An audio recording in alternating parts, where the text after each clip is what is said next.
Video by Emmanuel Isaiah Smith.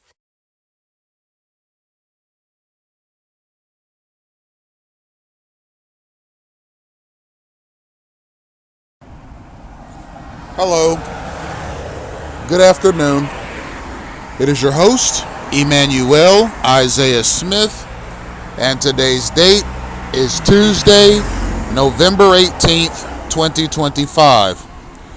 The time is 5:02 p.m. and I am in Aventura, Florida. The topic of today's lecture is semantics. And before I get into semantics, I want to read for you the United States Bill of Rights, which is something that I oftentimes quote in my lectures as the basis for inalienable rights, which are those rights that cannot be taken away by any man, woman, child, company, or government, because they are the rights that are bestowed upon you by God or nature. And because they are bestowed upon you as a living, breathing human by God or nature, these basic rights are in no wise to be infringed upon, certainly not legally, by any living material, person, or entity. And I'll remind you, ladies and gentlemen, that I tend to do these lectures outdoors, and I may have to raise or project my voice from time to time throughout the lecture. So please adjust your volume accordingly. The Bill of Rights essentially expounds upon the inalienable rights that are asserted in the Declaration of Independence. Now, the Bill of Rights is indexed to the United States Constitution and is therefore a part of the United States Constitution. So when I talk about the inalienable rights being guaranteed by the Constitution, these inalienable rights, as prescribed by the Bill of Rights, is what I'm referring to. So before we get into semantics, we're going to go through the Bill of Rights. There are 12 of them, and they are as such. The first article is: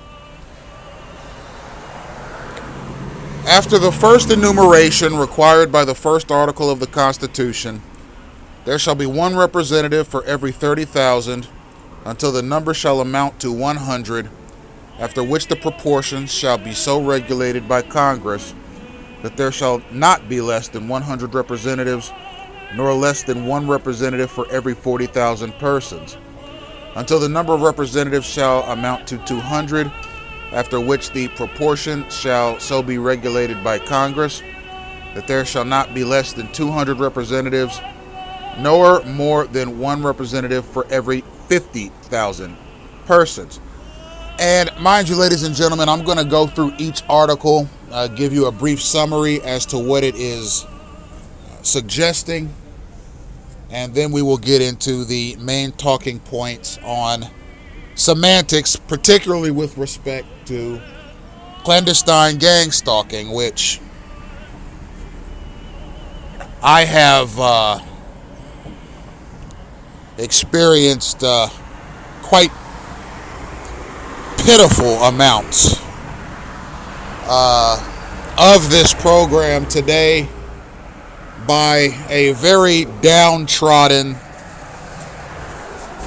Miami-Dade County populace. We'll get into that in a bit. So what the first article is saying is that depending on the number of U.S. citizens in the country at any given time, that number is going to be proportioned to one representative for every 30,000 people that are United States citizens at that particular time. Now, as the population increases, Congress has the power to increase the number of persons that shall be represented by one representative. For example, if the proportion shall so be regulated by Congress that there shall not be less than 100 representatives, nor less than one representative for every 40,000 persons, until the number of representatives shall amount to 200. So, for every additional 100 representatives that are needed to properly represent the American people in proportion, the number of people that each representative can represent will go up by 10,000 citizens.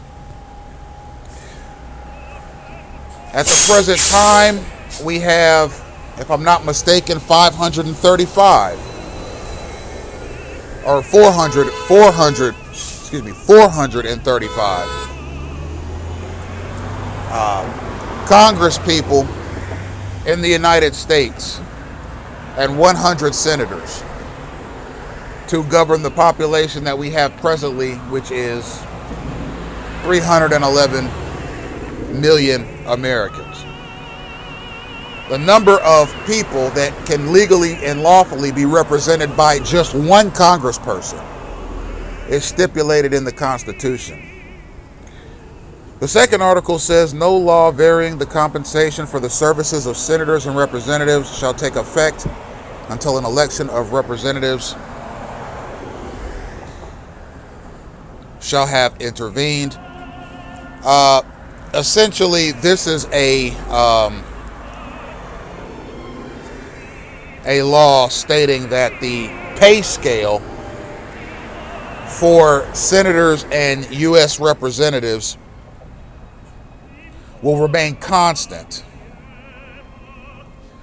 unless there is some sort of a legal or political fracas concerning the pay scale of senators and representatives. And if I'm not mistaken, their pay scale is anywhere from $200,000 to $300,000 a year, which is modest, given the scope of their duties and responsibilities.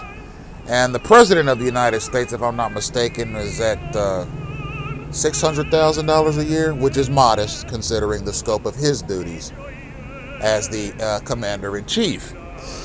The third article says, Congress shall make no law respecting an establishment of religion or prohibiting the free exercise thereof, or abridging the freedom of speech or of the press, or the right of the people to peaceably assemble and to petition the government for a redress of grievances. So essentially, the third article in the Bill of Rights is essentially a guarantee that Congress, namely the highest legislative authority in the United States, is not allowed to make any law respecting an establishment of religion, meaning recognizing a religion as particularly a state religion, or prohibiting anyone from exercising worship in whatever religion they please. Furthermore, it guarantees the freedom of speech, which is something that I'm going to invoke right now.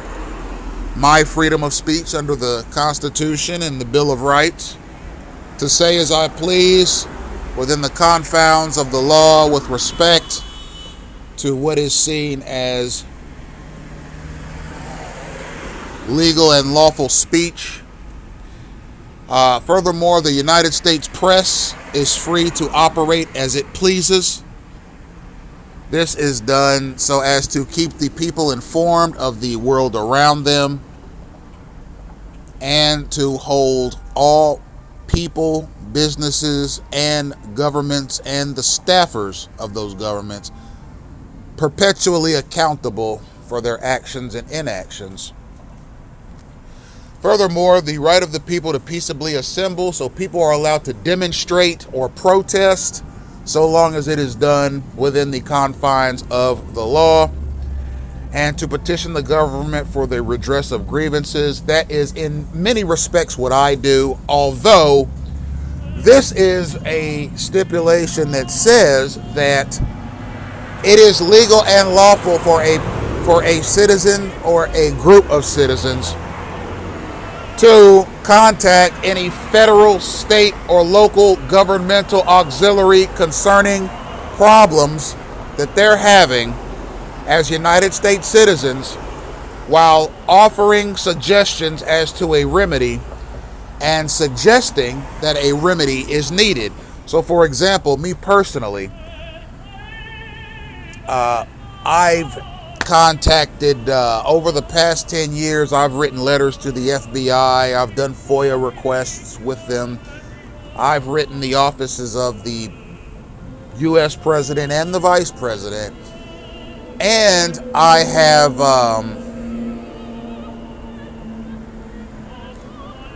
made various FOIA requests to the Department of Justice and the Department of Defense. Also having written the CIA on a number of occasions concerning clandestine gang stalking, its auspices, and what it is that I, as a sovereign United States citizen, am experiencing with it on the ground. The Fourth Amendment says that a well-regulated militia being necessary to the security of a free state, the right of the people to keep and bear arms shall not be infringed. So the Fourth Amendment essentially authorizes well-regulated militias, which is essentially the ability of a group of citizens to create a semi-military establishment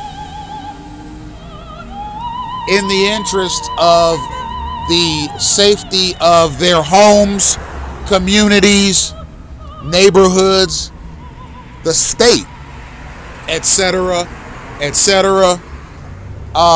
These semi-military units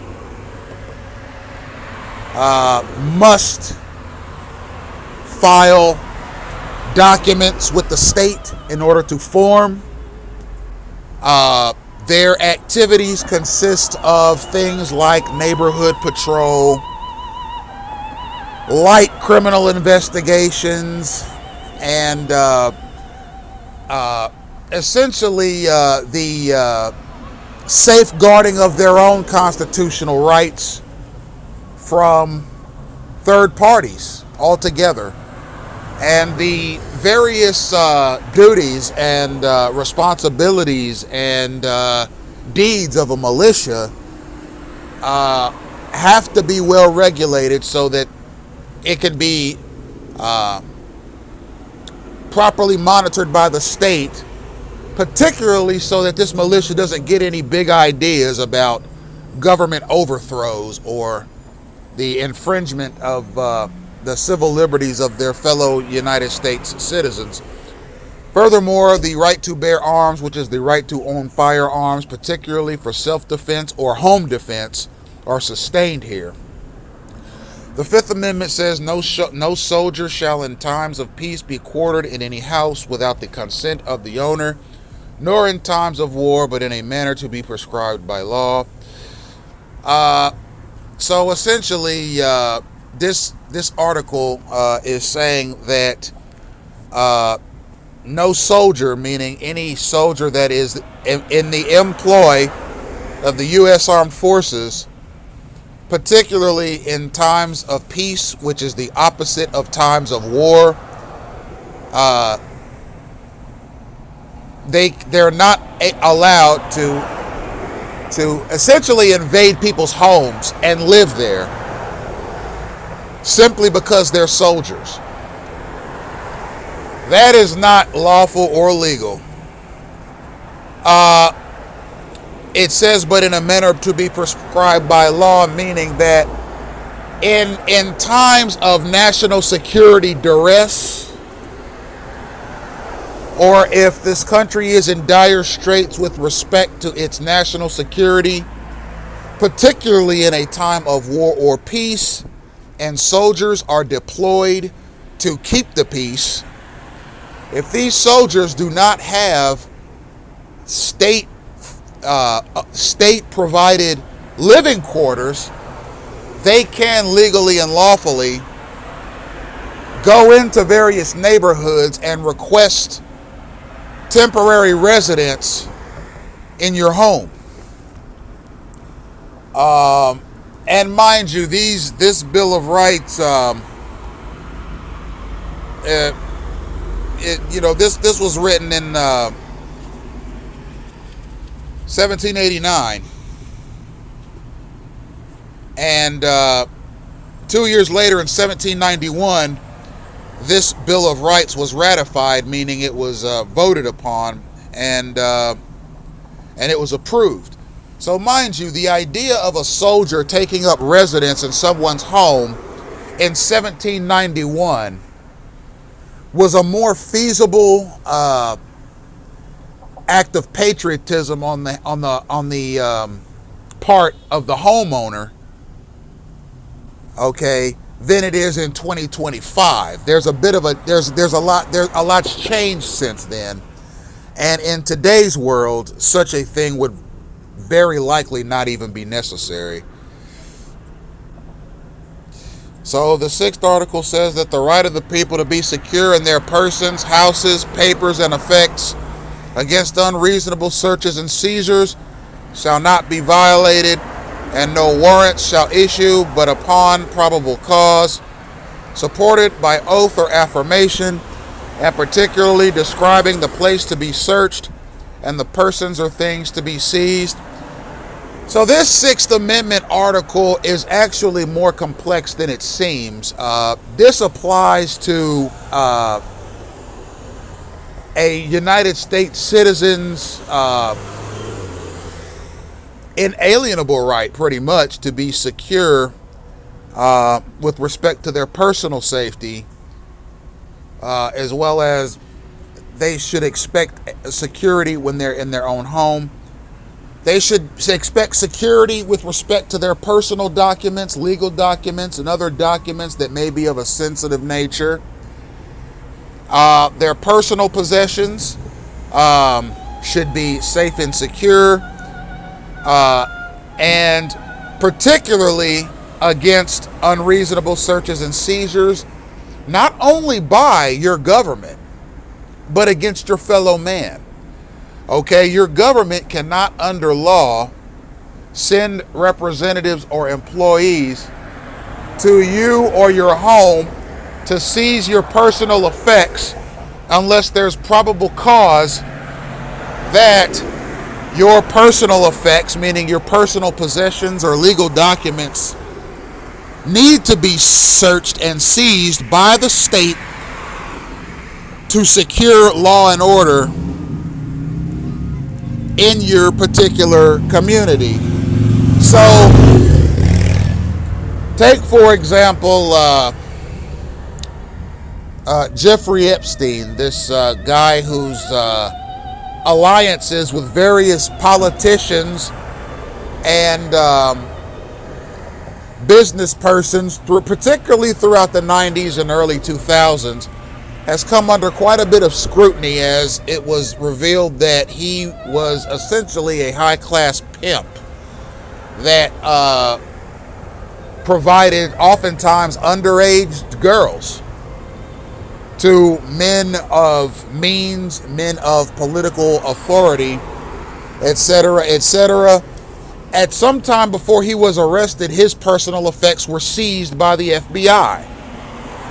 His home was raided, his computers were taken, All legal documents he kept in the house were seized. This is called a reasonable search and seizure because it essentially was the Department of Justice asserting that this man participates in various activities that are deleterious to the Commonwealth, particularly that of the state of New York, and needed to be seized for investigatory reasons. These types of seizures must be supported by a warrant that certainly has indexed to it the reason for the search and seizure and the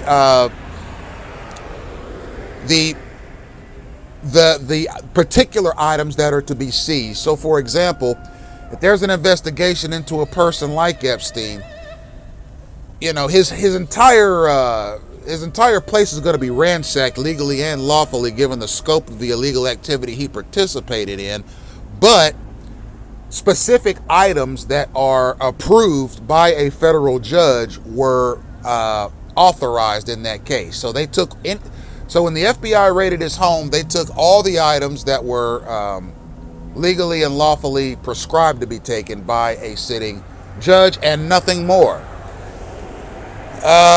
The 7th article says that no person shall be held to answer for a capital or otherwise infamous crime unless on a presentment or indictment by a grand jury, except in cases arising in the land or naval forces or in the militia, when in actual service in times of war or in public danger, nor shall any person be subject for the same offense to be twice put in jeopardy of life or limb, nor shall be compelled in any criminal case to be a witness against himself, nor be deprived of life, liberty, or property without due process of law, nor shall private property be taken for public use without just compensation. So the 7th article present in the Bill of Rights very much sustains the 6th article. Essentially, no person can be indicted or charged, or rather held for a capital or otherwise infamous crime, meaning murder or something of similar severity, unless on presentment or indictment of a grand jury. So that means a grand jury must be called, presented with evidence, and essentially voting whether or not to indict this person. Except when cases arising in the land or naval forces or in the militia, when in actual service in times of war or public danger. So essentially that separates civilian courts from military courts. And mind you, if there are crimes that are committed in the military, they have their own separate judicial system typically. And it also explores double jeopardy. No person can be arrested for the same crime twice. Which, I mean, is pretty self-explanatory. If you're found not guilty for a crime once, you can't be charged again for the same crime.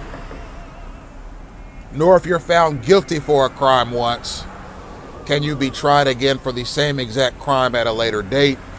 You can only be tried for a crime one time under the 7th article of the United States Bill of Rights. So, furthermore, no one shall be compelled in any criminal case to be a witness against himself, meaning you are not required to testify against yourself in an American court of law, nor can you be jailed or have your property confiscated by the state without due judicial process, nor shall any private property that is owned by a United States citizen be taken for public use unless that citizen is properly paid for their property. The 8th article of the U.S. Bill of Rights reads, in all criminal prosecutions, the accused shall enjoy the right to a speedy and public trial by an impartial jury of the state and district wherein the crime shall have been committed, which district shall have previously ascertained by law, and to be informed of the nature and cause of the accusation, to be confronted with the witness against him, to have compulsory processes for obtaining witnesses in his favor, and to have the assistance of counsel in his defense. The 8th article in the United States Bill of Rights is essentially guarantees that any defendant in a criminal matter has the right to a speedy and public trial unless they waive that right. They also have a right to an impartial jury that the state calls and qualifies, particularly in the district or jurisdiction where the crime was committed. And essentially, all defendants have the express right to know why they're being charged, what they're being charged for, and what the penalty is. Furthermore, they have a right to be informed of whoever is testifying against him if witnesses are called. Furthermore, they have a right to have a process so that they can obtain witnesses in his favor. So essentially, they have a right to call witnesses in their defense. Furthermore, they have the right to the assistance of counsel for his defense. So all defendants have the right to a speedy trial, a trial by jury, a trial in the district where the crime is alleged to have been committed. They have a right to know what they're being charged with.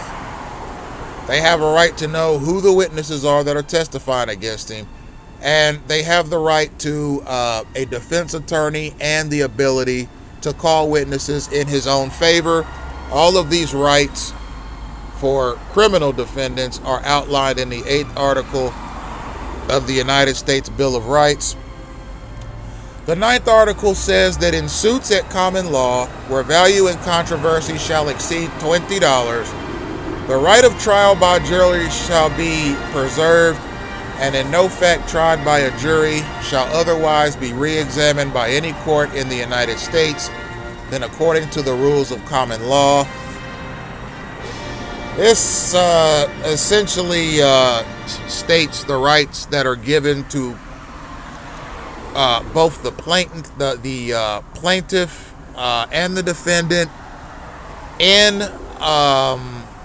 civil suits where the value and controversy shall exceed $20.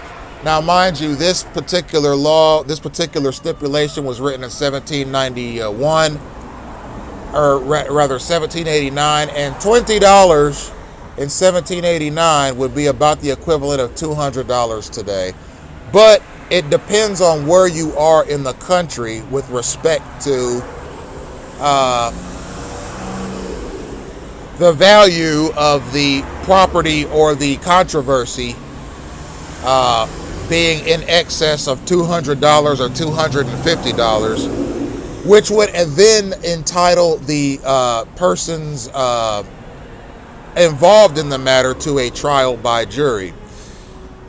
The 10th article reads, excessive bail shall not be required, nor excessive fines imposed, nor cruel and unusual punishments inflicted.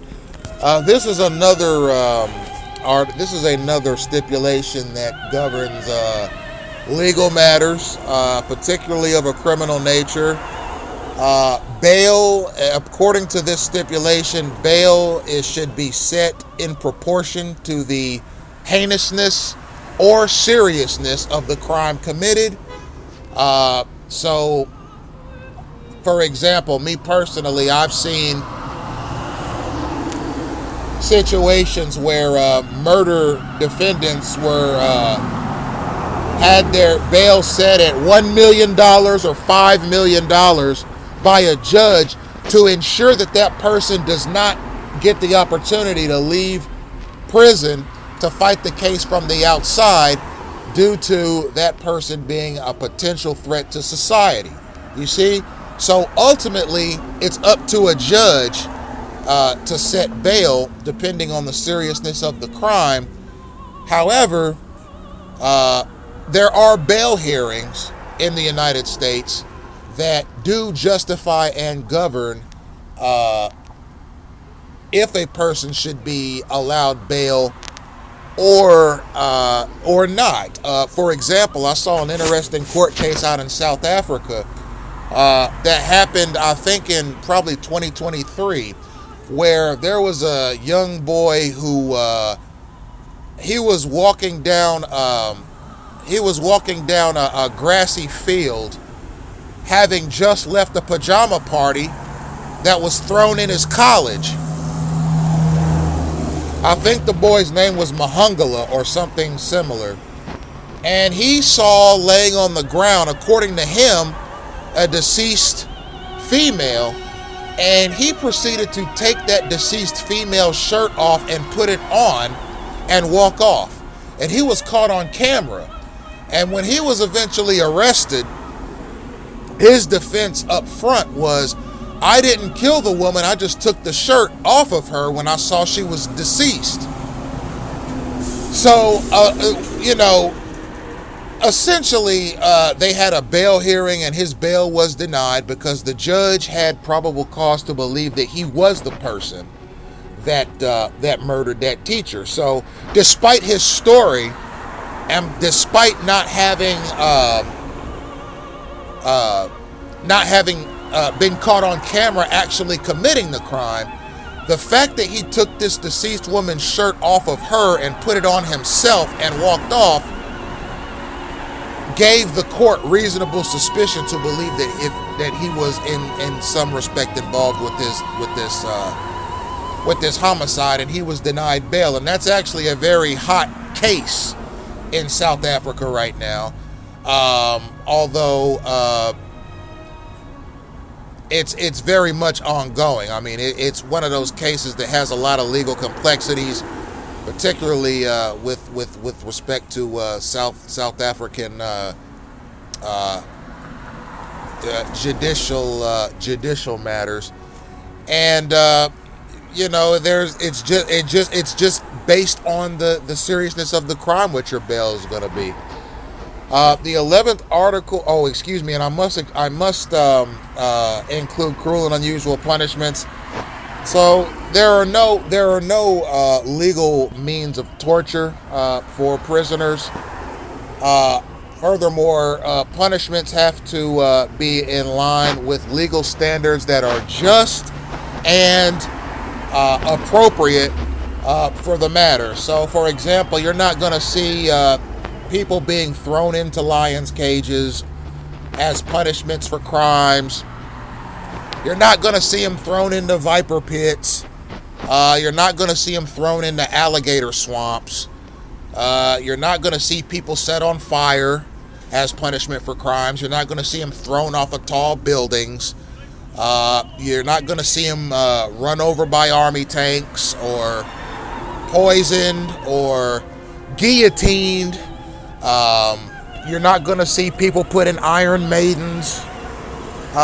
You're not going to see people beaten to death or stoned to death. You're not going to see people eaten alive by a pack of wild dogs. You're not going to see people caned to death. You're not going to see people drowned. I can't remember the last time there was a execution by hanging in this country. And as a matter of fact,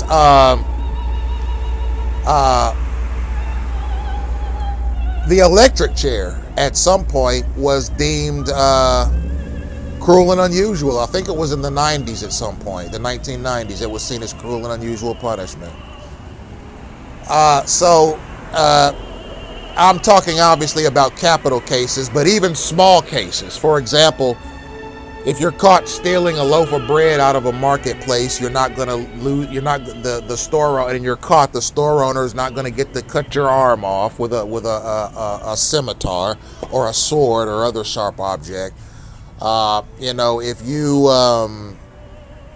are found guilty of assault or something like that, you're not going to be tied to a tree and have arrows shot through your body, by the armed forces. With a crossbow, okay, it's just a matter of letting the punishment fit the crime and being just in your punishments. Now, me personally, I am for the death penalty. I believe that the death penalty offers a built-in deterrent against committing the ultimate crime, which is the taking of one's life. And it offers a just remedy for such a crime. The 11th article reads, the enumeration in the Constitution of certain rights shall not be construed to deny or disparage others retained by the people. Essentially, the stipulations that are in the United States Constitution cannot be legally or lawfully changed or edited with the intention of depriving the people of the rights expressed therein. And mind you, edited by governments, companies, or other persons. That is an express violation of constitutional rights and liberties. And the 12th article is that the powers not delegated to the United States by Constitution nor prohibited by it to states are reserved to the states respectively or to the people. So essentially the 12th article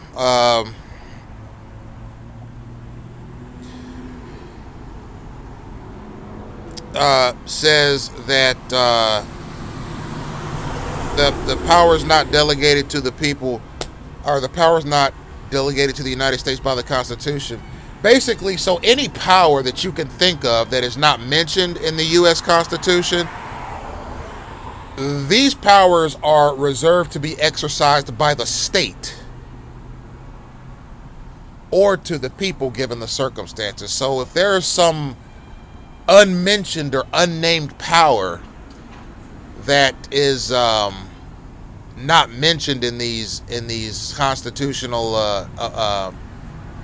amendments, then it's not to be assumed that the people can exercise these powers themselves.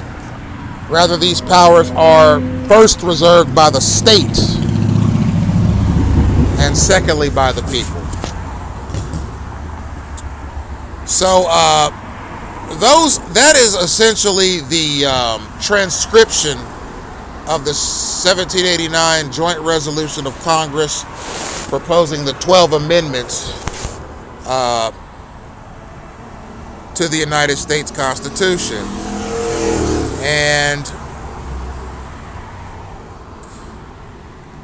essentially, when you read the transcription of the resolution of Congress proposing the 12 amendments to the Constitution, essentially it translates to the United States Bill of Rights minus 2 amendments. Article 1 was never ratified, and Article 2 was ratified as the 27th Amendment. So those amendments have special designations and are not included in the actual U.S. Bill of Rights. And essentially, the other rights that I read are word for word the same as the actual Bill of Rights. You see, I wanted to read the 12 original transcriptions to give you some semblance of a totality or the holistic nature of the U.S. Bill of Rights. But the U.S. Bill of Rights is word for word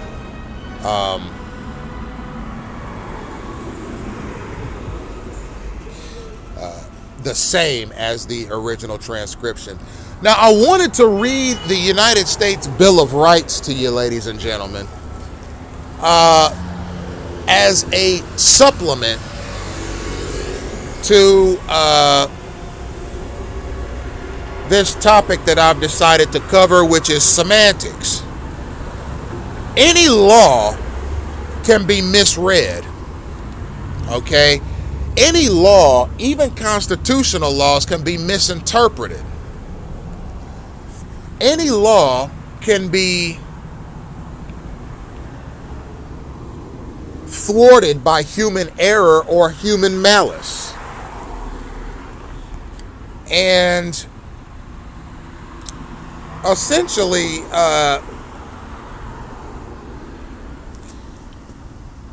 Amendment 9 in the U.S. Bill of Rights, which is essentially the same as Amendment 11 in the transcription that I just read, which, mind you, is word for word the same as the Bill of Rights, discouraging people from trying to change around the Constitution to make it easier to infringe upon people's civil rights and liberties. Now, mind you, a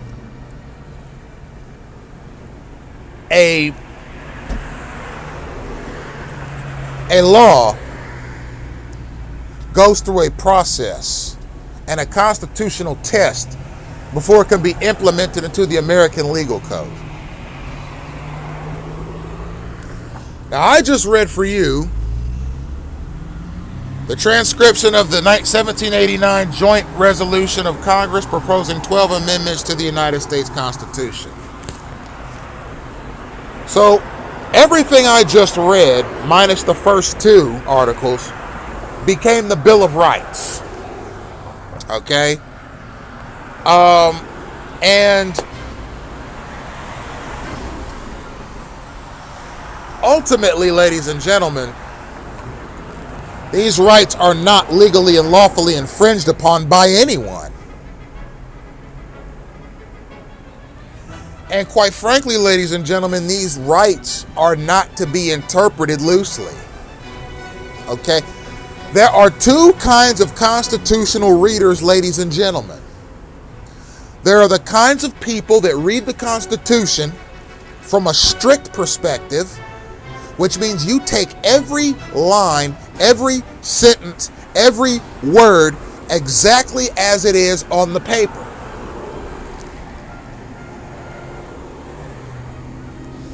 And then you have loose interpreters of the United States Constitution, which are people that take,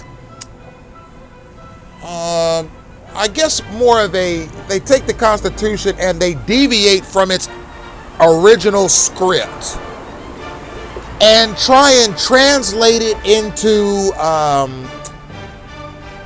various narratives concerning rights that may or may not be the intentional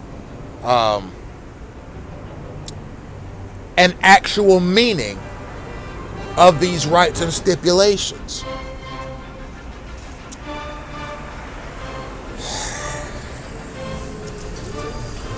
Ladies and gentlemen, you'll notice that you'll keep hearing a bus pull up. That is because I am at a bus stop, and from time to time you will hear a bus pull up and stop for a minute or two.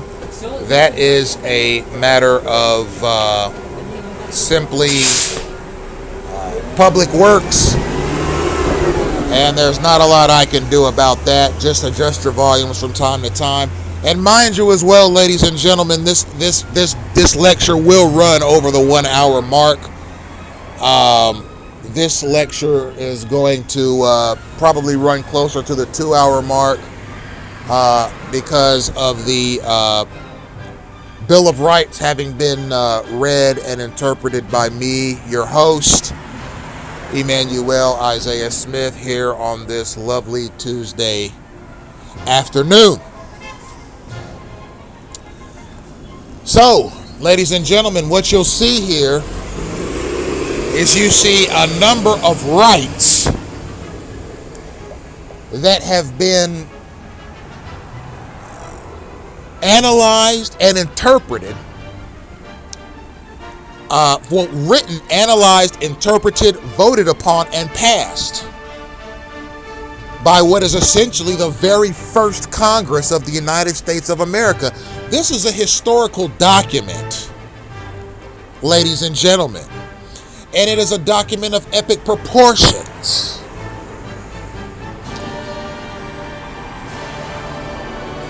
It is the very document that sets into motion the United States federal establishment and its mechanisms.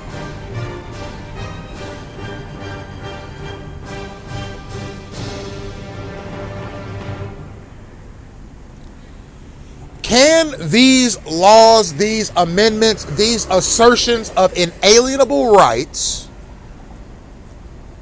be infringed upon by misinterpretation or by malice? No. No, it cannot. Not under Amendment 9. The enumeration in the Constitution of certain rights shall not be construed to deny or disparage others retained by the people. You cannot edit or alter these legal documents so that you can more easily rob somebody of their civil freedoms. That is against constitutional precepts.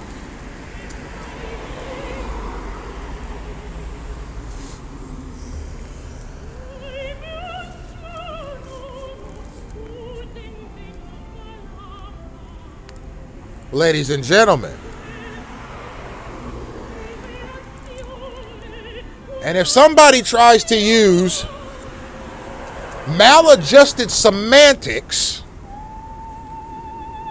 to jumble up these words and make them mean something that they don't, so that they can more easily deprive you of your civil rights, that is unconstitutional. That is high treason.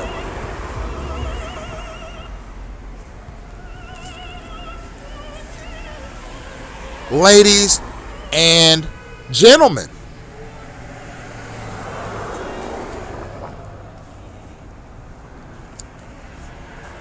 now,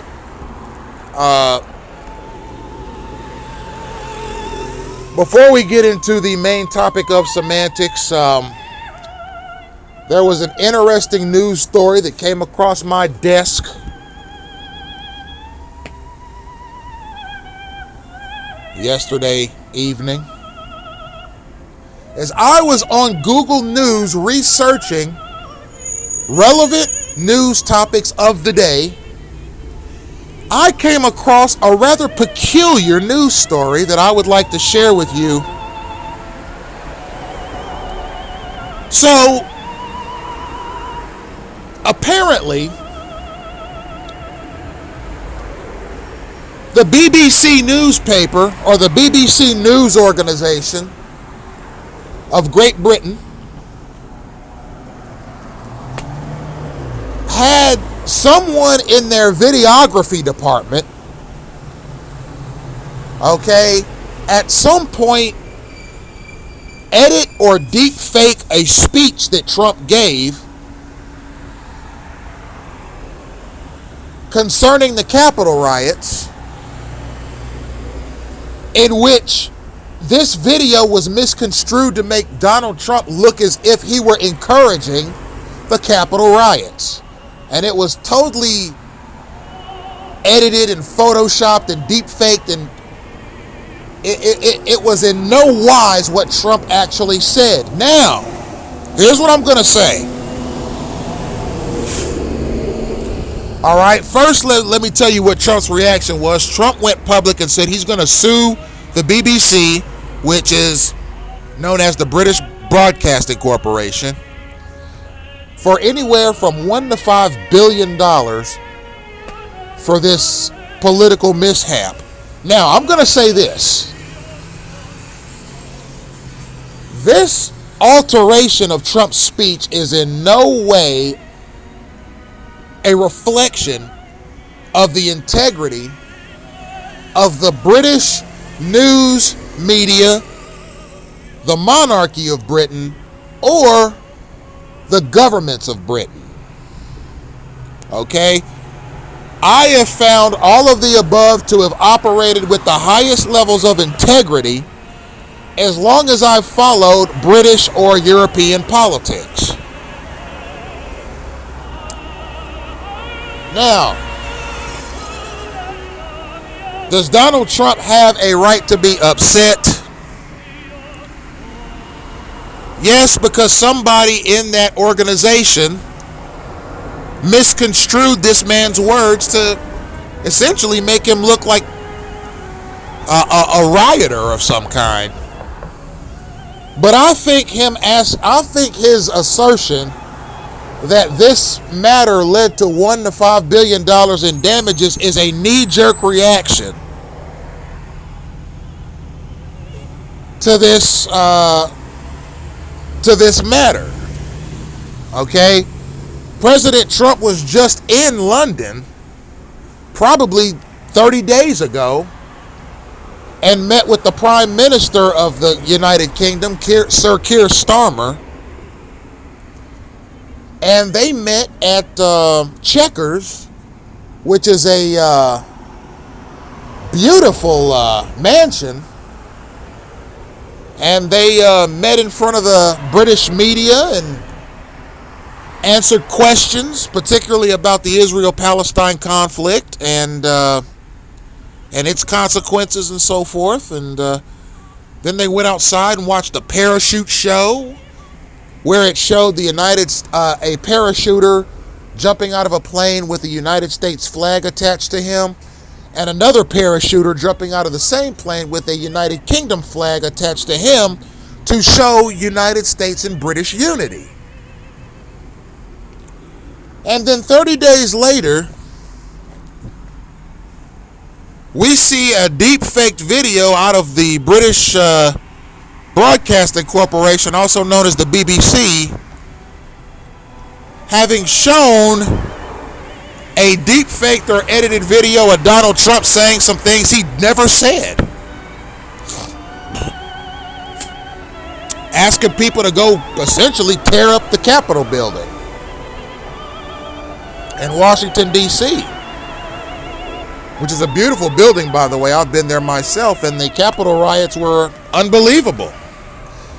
And then the president turning around and suing that newspaper for $5 billion. I believe that this is an act of shock by the president. I don't expect him to keep that lawsuit going.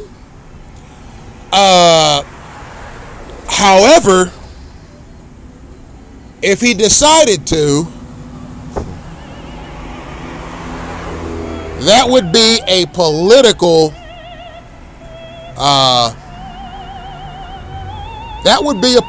event for the ages, ladies and gentlemen.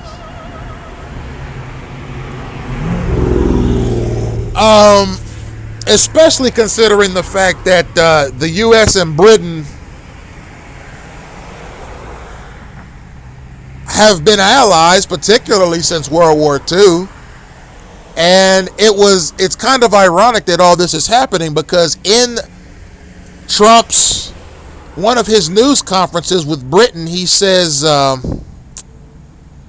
the news media in Britain, he says that he believes that the United States and Britain have the closest alliance of any two countries in the history of humanity. Okay, he said that word for word, and then 30 days later he's suing them for $5 billion. But listen, ladies and gentlemen, I'm going to tell you something, all right? I don't doubt President Trump's integrity, okay? Particularly with respect to this matter. Now, Here's why. Here's why.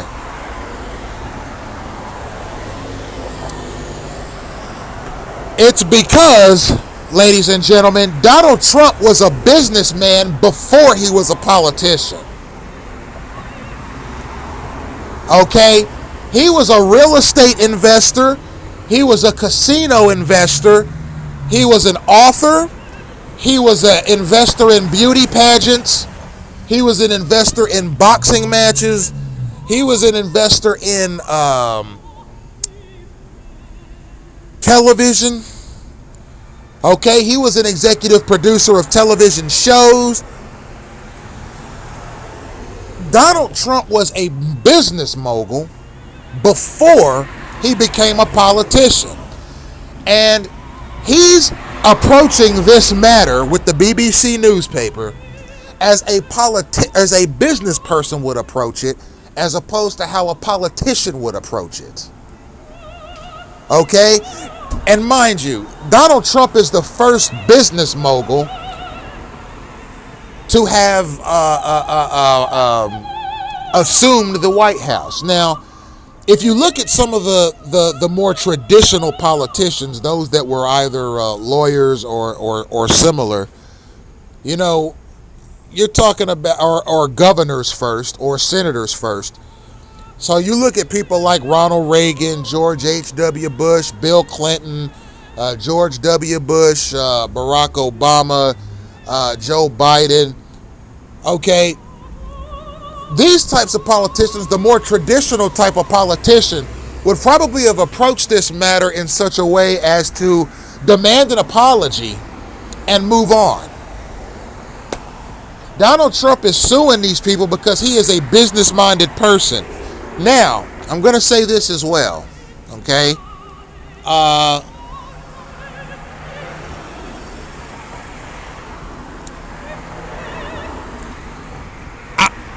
I can't say right off the bat, this news story is only 3 days old. And after today, I'm just simply going to watch back. I'm going to sit back and watch how the courts handle this, if it comes to that. But I'll say this.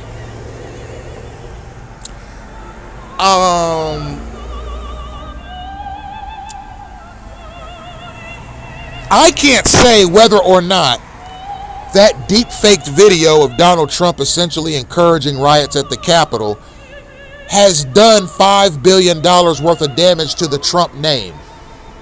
I don't know that personally because I don't have access to Trump's legal statements or his accounting statements for the Trump organization from the January 6th Capitol riots till today. And furthermore, I don't have any knowledge personally as to how this particular video by this particular news corporation affected Trump or his organization to the tune of $5 billion. I don't have that information handy. I'm not going to speculate on whether or not the Trump organization or the Trump brand was damaged to the tune of $5 billion. That's something that a civil court is going to have to decide if this matter goes to court. However, the BBC has issued a statement saying that they don't believe that this deep-faked video has generated enough controversy to warrant compensation for Trump. But they did issue an apology for it. And I imagine they gave a stern warning to whoever the videographer was who stitched that together and released it under the BBC name. Now, ladies and gentlemen, the BBC has a task on its hands at the present time. And that task is to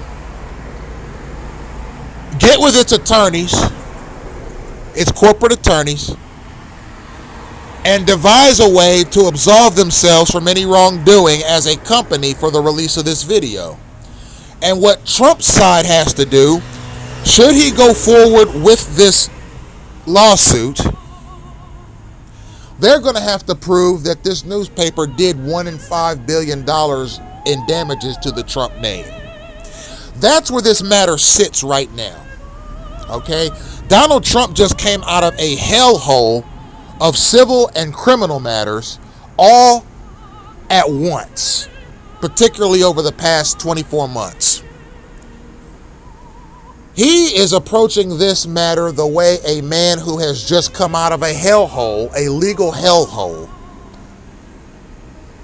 would react. He's looking for vindication, he's looking for compensation, etc., etc., etc. And he's approaching it as a mogul. Okay? I'm not here to say he's wrong or right. I'm not here to say the BBC is wrong or right. I'm simply drawing the facts for you, ladies and gentlemen, and we will see how this matter plays out as more facts become available. But it does, in many respects, play into the topic of today's lecture, which is semantics. Okay? A person can nitpick, misconstrue, edit, or magnify words that you say or write to suit a narrative that they want the public to believe. For example, I could have semantic arguments leveled against my words. Okay, for example, if I say something to the effect of the military-industrial complex is the beneficiary of clandestine gang stalking,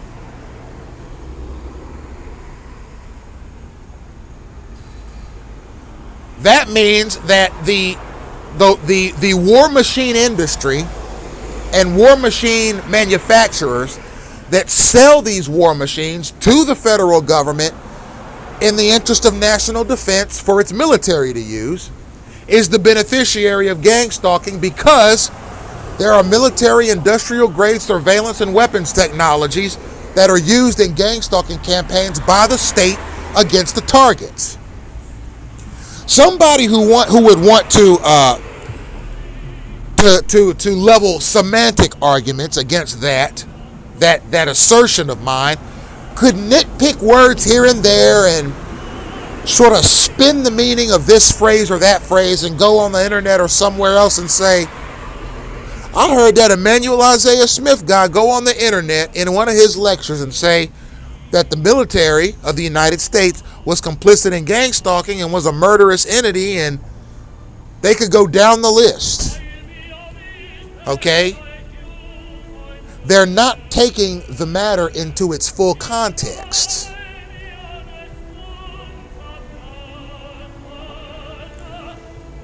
They are misconstruing arguments and suggestions, postulations and the like to suit their narrative.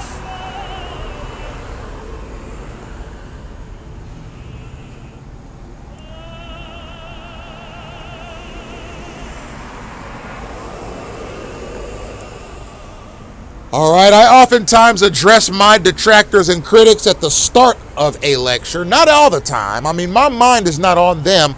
My mind is on the matter at hand, ladies and gentlemen, and my mind is on both the future and the listeners that have the fortitude, the open-mindedness, and the capacity to grasp these matters, to grasp the magnitude of these matters, and apply them to their daily thoughts and deeds towards a better future. Not only for you, not only for me, but for people all across the world. Okay? Targeted individuals and non-targeted individuals alike.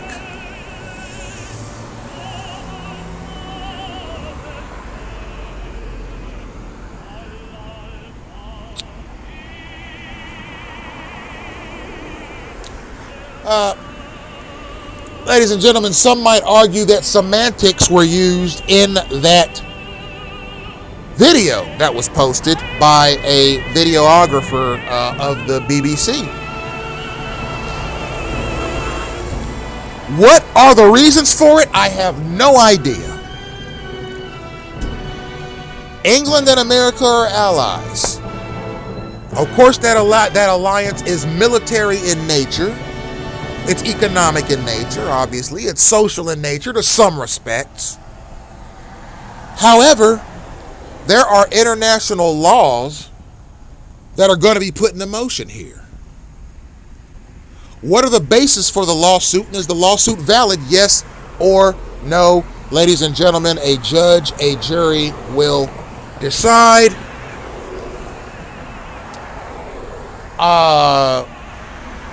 This is a $5 billion lawsuit.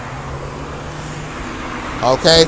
No doubt the media will use this as must-see television, because never has such a thing happened in the history of the United States Republic. Ladies and gentlemen, let's talk about semantics.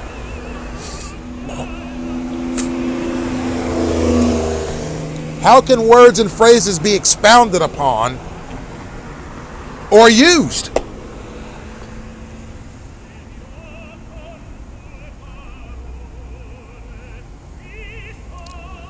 To either make a point or take away from a point. It happens in courts of law every single day. You know, it brings to mind the court case of the woman over in Michigan.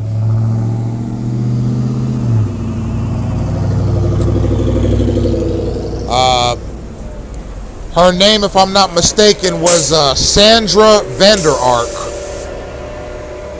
And she had a son named Paul Vander Ark. And apparently the two of them got together and starved to death her stepson. And when they were tried for murder in two separate cases by the same court,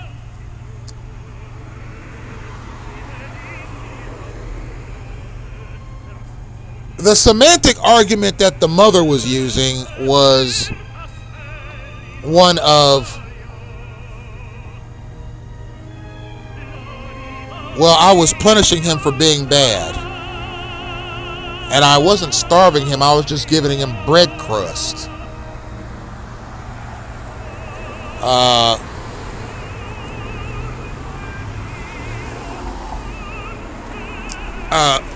That was the semantic argument she used, but the prosecutor had the facts. This boy weighed 50 pounds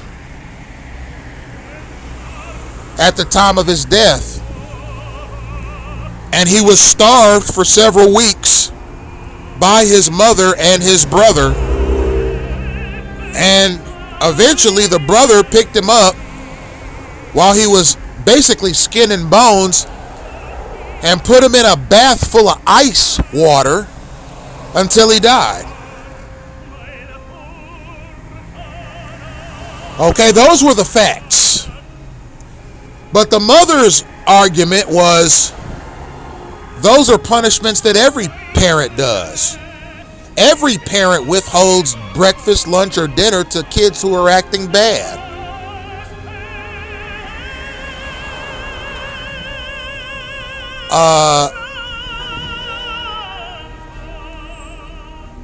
And she was painting it as she was a strict disciplinarian,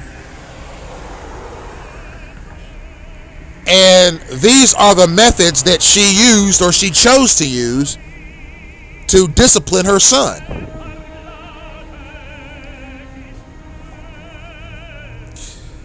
And she was actually an attorney herself, believe it or not. And she was also a teacher's assistant at a local college. So she was not devoid of intelligence. She was actually a top student at her high school and her college and her law school. She always made the best grades in her class throughout her life. So she was a smart person.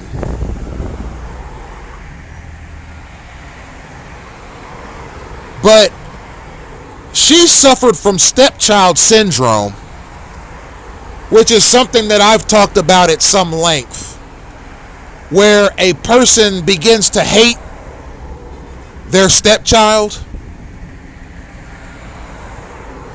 because it is a representation of a relationship that their current spouse had with another person.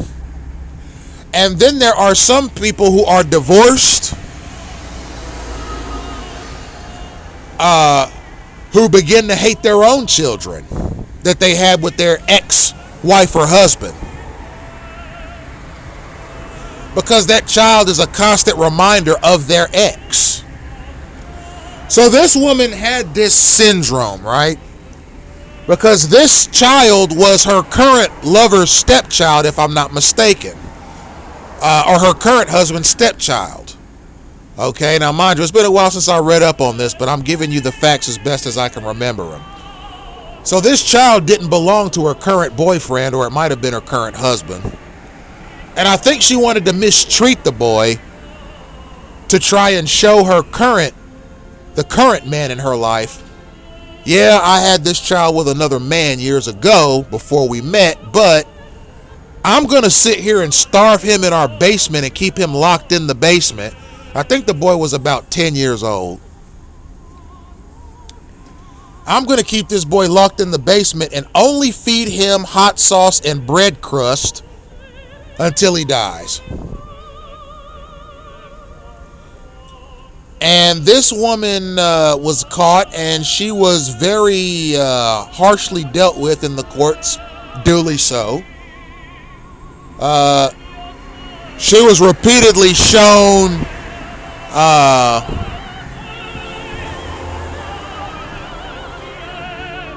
pictures of her starved son by the prosecutor, to the point where she vomited right there on the stand, out of shock and disgust at what she'd done. And eventually this woman, Shanda Vander Ark, ended up getting life in prison without the possibility of parole. And her son, who assisted in the starvation and was actually the one that put the boy in the ice bath that killed him, he was given a sentence of 30 to 100 years, if I'm not mistaken. And the son's name is Paul Vander Ark.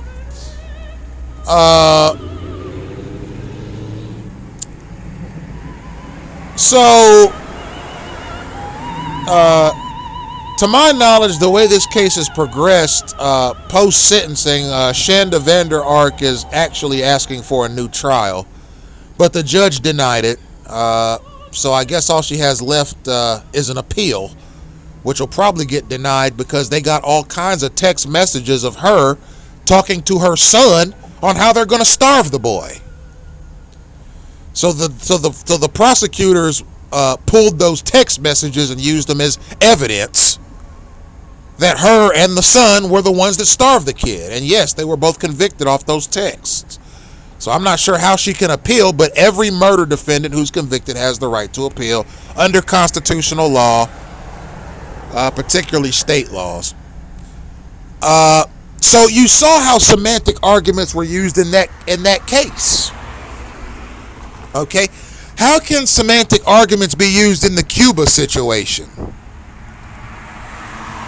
Right? So I'm encountering that in my gang stalking campaign, and we're going to go back to gang stalking in just a minute, ladies and gentlemen. All right?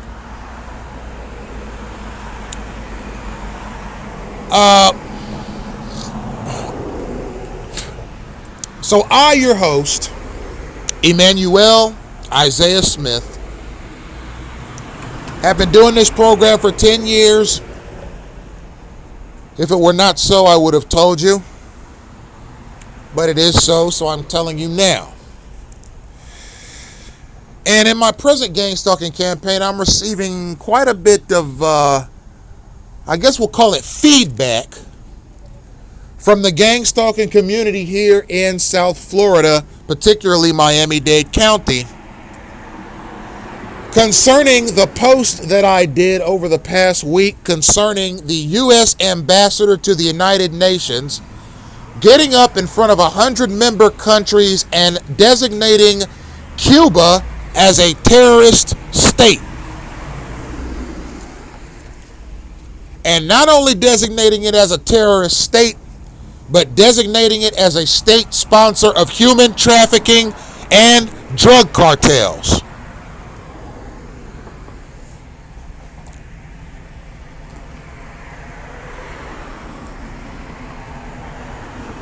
Now, I got a few nitpick, Joe Blow schmuck hacker types across the county that are angry at me for putting that truth out there, but you must understand that is my occupation. All right, I am a messenger. I am a political commentator. I am a sovereign United States citizen with First Amendment rights. And that is the truth. A U.S. ambassador did go before the United Nations just this month at the behest of the U.S. Executive Office of the President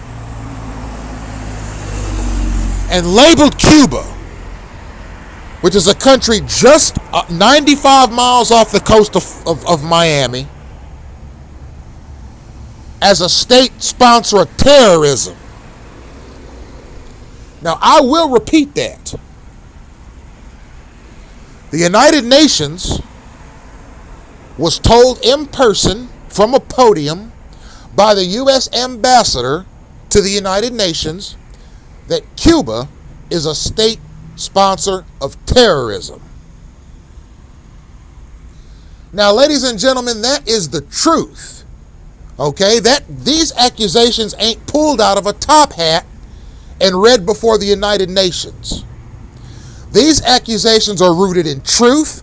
These accusations are rooted in evidence. These accusations are rooted in historicity.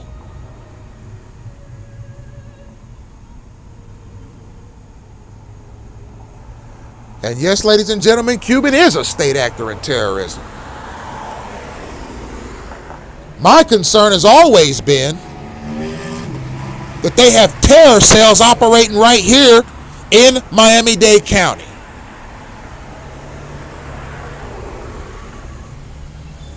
Now, someone who might try to pull a semantic argument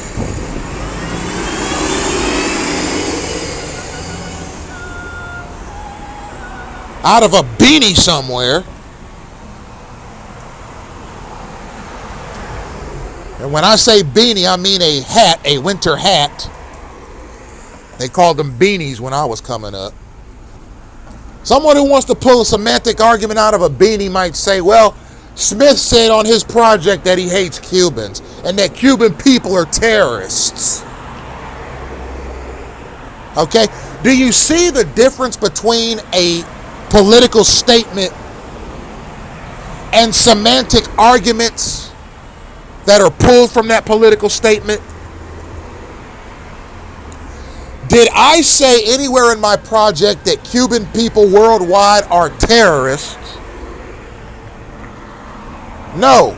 I said the United Nations ambassador, the U.S. ambassador to the United Nations went to the United Nations this month and got up in front of a group of 100 member countries and asserted to those countries that Cuba was a state sponsor of terrorism, arms dealing, narcotics trafficking, and human smuggling.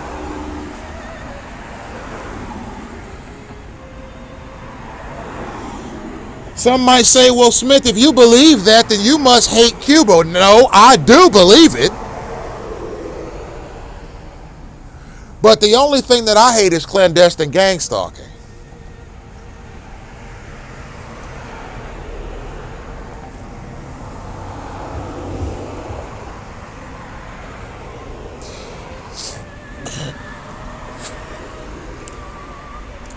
Now, ladies and gentlemen, semantic arguments are not hard to pull.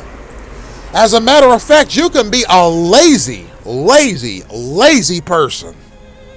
A person who never reads anything. because you're too lazy to sit down and read anything. Matter of fact, you're too lazy to read a stop sign, a lot of you. You just roll up to a sign that looks red and you just stop because you know the sign, because you know to stop at red. You're too lazy to read the letters across the damn sign. Okay, there are a lot of stalkers that are extremely lazy. And that laziness will compel them to pull semantic arguments out of somewhere, out of one of their human orifices, and slap it in the air, or slap it on a phone call, or slap it in a text message, or slap it in an email, or slap it on social media for the whole world to see. And all they did was intentionally miscontextualize something someone else said to suit a narrative.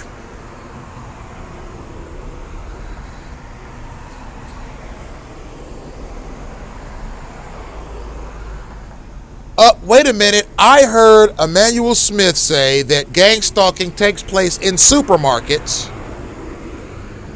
Well, I work in a supermarket, so he must be talking about me, personally. I'm going to file a police report saying this man is threatening me on his social media pages. Okay, stalkers are very lazy and they don't like evidence either. They like narratives. And they like false narratives because false narratives give them the fuel they need to perpetrate state-sanctioned thuggery on U.S. citizens. Okay?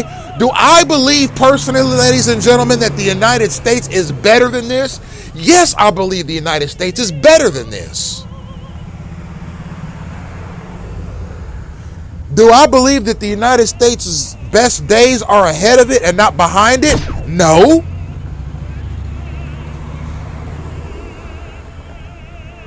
All right, you got a mob of untold numbers of United States citizens that participate in a state-sanctioned signaling mechanism that leads to disruption, harassment, thuggery, and all kinds of deleterious behavior. No, I don't believe America's best days are ahead of it.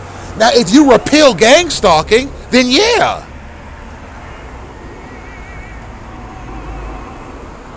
All right, the American Republic has grit in its DNA. All right, the United States has proven itself to be a fortuitous nation when its government is conducting itself in accordance with constitutional precepts. All right, you might say, well, Smith, we live in uncertain times. Well, so we always lived in uncertain times. What's new? The only thing that's changed is technology.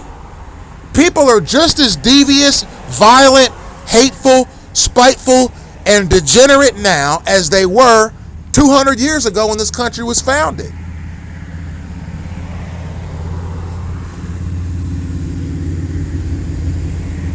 People don't change that much from generation to generation.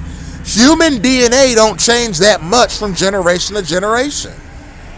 Technology changes, but human nature stays the same.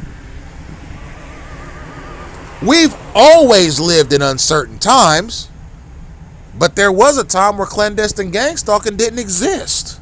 This program is not righteous. This program isn't virtuous. This is not an of the people, by the people, and for the people project. All right, gang stalking is a behavior experimentation module. It's a human depopulation module. It's a population control module. It's a state-sanctioned attack module. And it's a way for Joe Blow schmucks to get away with pestering their fellow citizens for whatever reason with no recourse.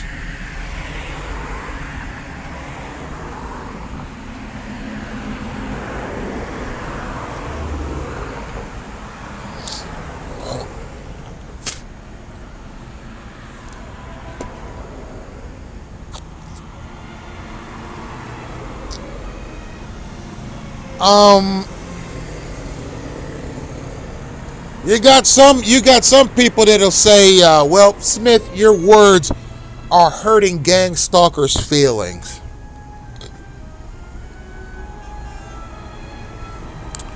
So let me tell you what I think of that statement, okay?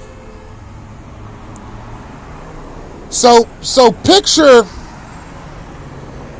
a field full of farm animals, right? Okay? You got a cow, you got a donkey, all right? You got a bison, you got a bull, you got a horse, you got a goat, you got a sheep, and then you got field mouses running everywhere, right? Line all these farm animals up, okay, to where their butts are facing you, right?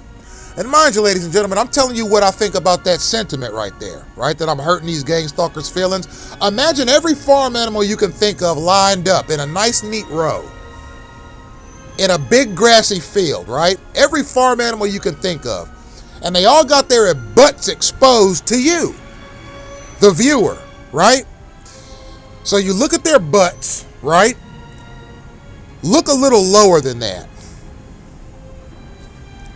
Look a little lower than their butts. A little lower. Don't look directly at their butts. Look a little lower. Right? Lower than that. Okay? Lower than that. Lower than that. Okay, stop. I'm asking you to do this exercise in your mind, okay?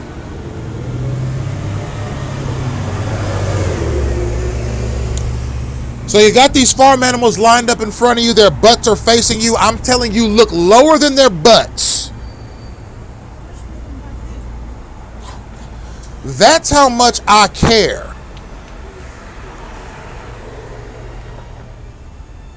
If my words hurt the feelings of a gang stalker.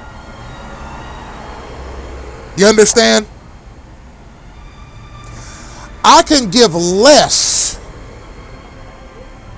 than a cow's rectum.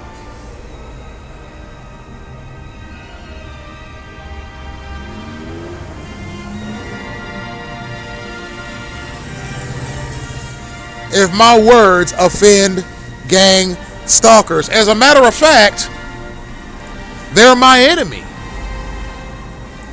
They're my enemy, and they're the enemy of my significant other. And I'm going to tell you why, ladies and gentlemen.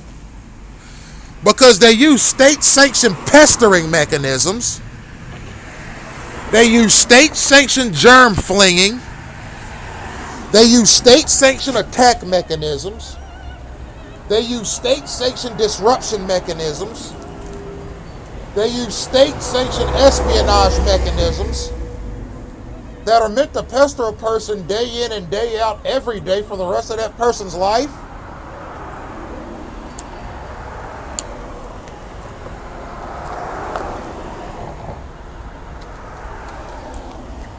All right, ladies and gentlemen, I could give less of a donkey's anus. And I mean that. Okay, that is not metaphorical or symbolic. I don't use symbols when I talk. I'm a straight shooter, I'm a straight thinker, and I speak very candidly. It's simply my nature. And I'm invoking my First Amendment to the United States Constitution right now in asserting that I could give less of a bull's backside, less than a bull's backside,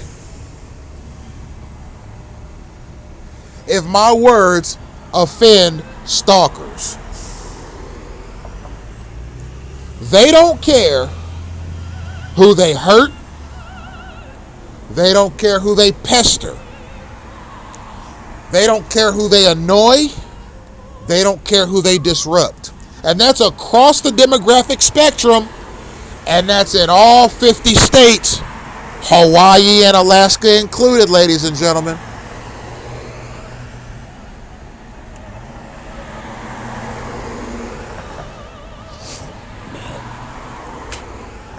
Somewhere I have been engaged in a covert war, and I have the right to fight back. I've chosen to fight back administratively and creatively through videos, through articles, through posts, through documents, through historical narratives, through political narratives, through philosophical narratives, through theological narratives. That's how I've chosen to fight back. Now, I ascertain that my words have hit the ears of some people in the federal establishment, and I'm glad. Because first of all, I studied political science in high school, or in college, so governments, power, constitutions, legal matters, and documents are of great importance to me. And I'm of the mindset that there are some people in the federal establishment, including its Department of Defense and Justice, that agree with me. That think that these gang stalkers conduct themselves like a bunch of jerks.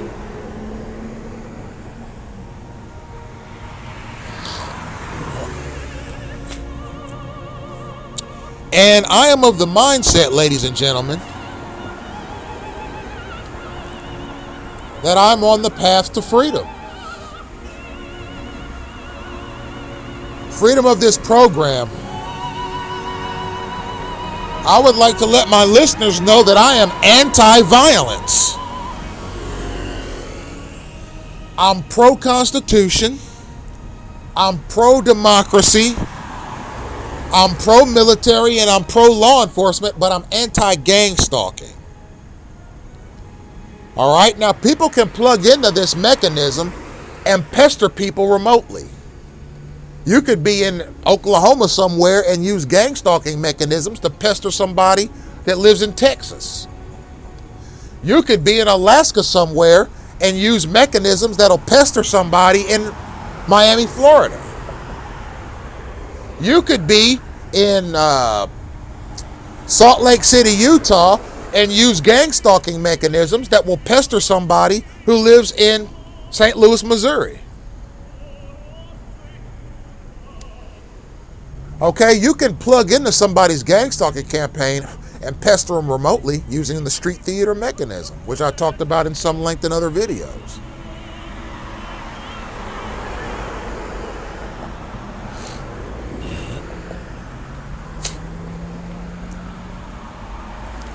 I am open to meaningful and constitutional cooperation with my government about these matters.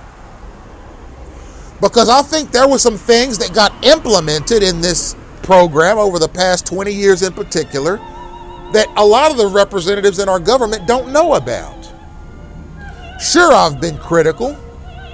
Sure, I've been harsh, at times brutal with my words, but that's because gang stalking itself is critical, harsh, and brutal, and I had to fight fire with fire in the form of administrative thinking.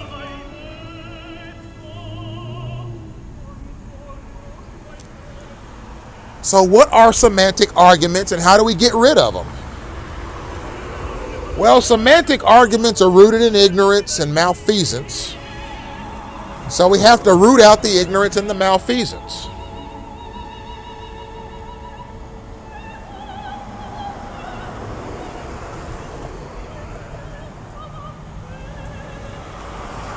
Okay, I've worked myself with law enforcement over the past 6 months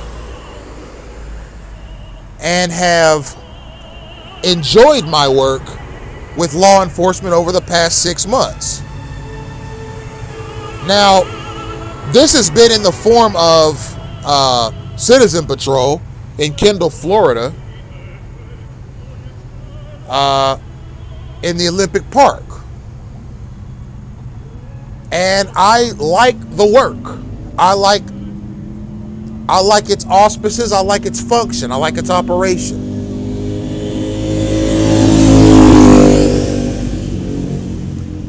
But being a political commentator whose topic is gang stalking,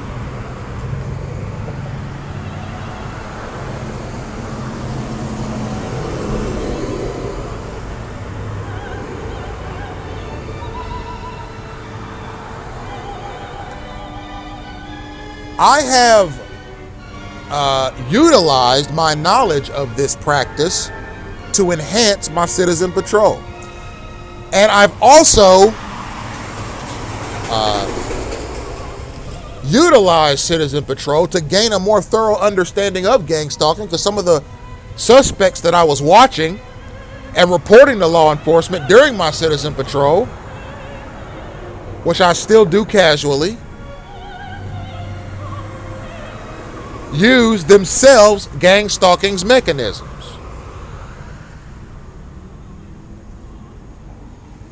Now,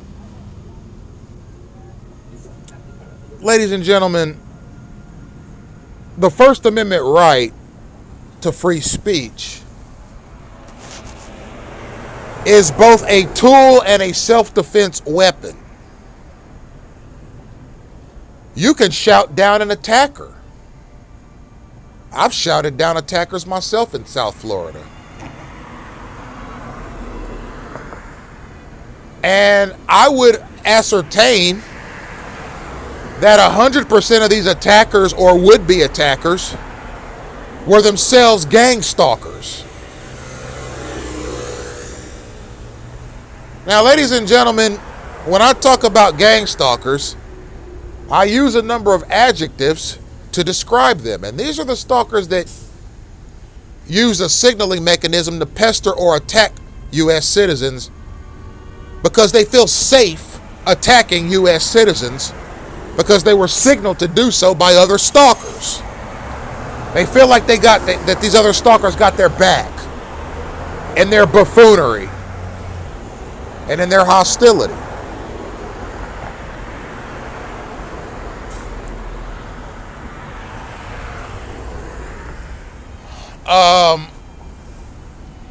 I call them vulgar. I call them disrespectful.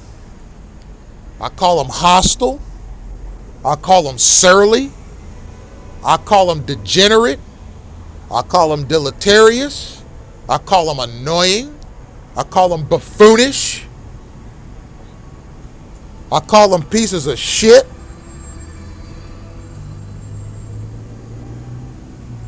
All right, I call them worse than that.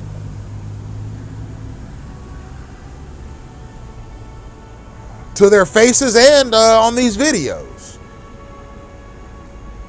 But I have the right under the First Amendment to assert these things about these persons that participate in this wildly stupid signal-based act of thuggery.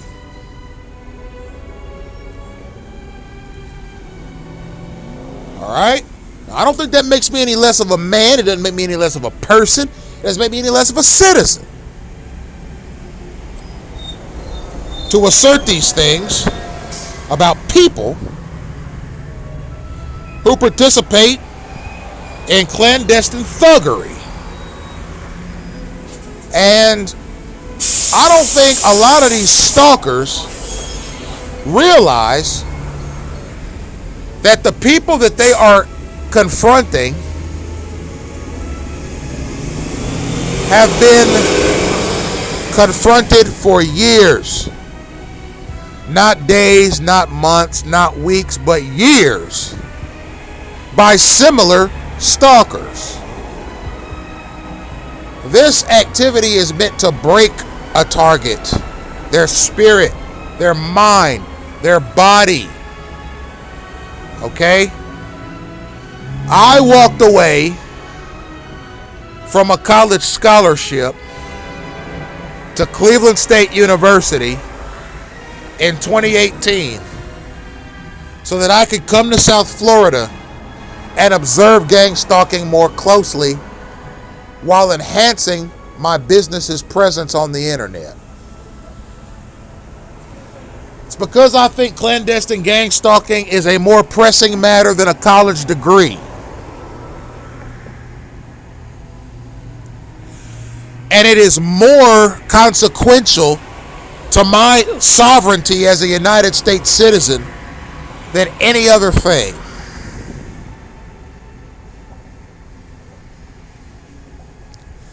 So I reserve the right to speak on these matters. I reserve the right to talk about these matters in any way I choose. And I will continue to talk about these matters and ascertain my positions on them. Thank you for tuning in, ladies and gentlemen.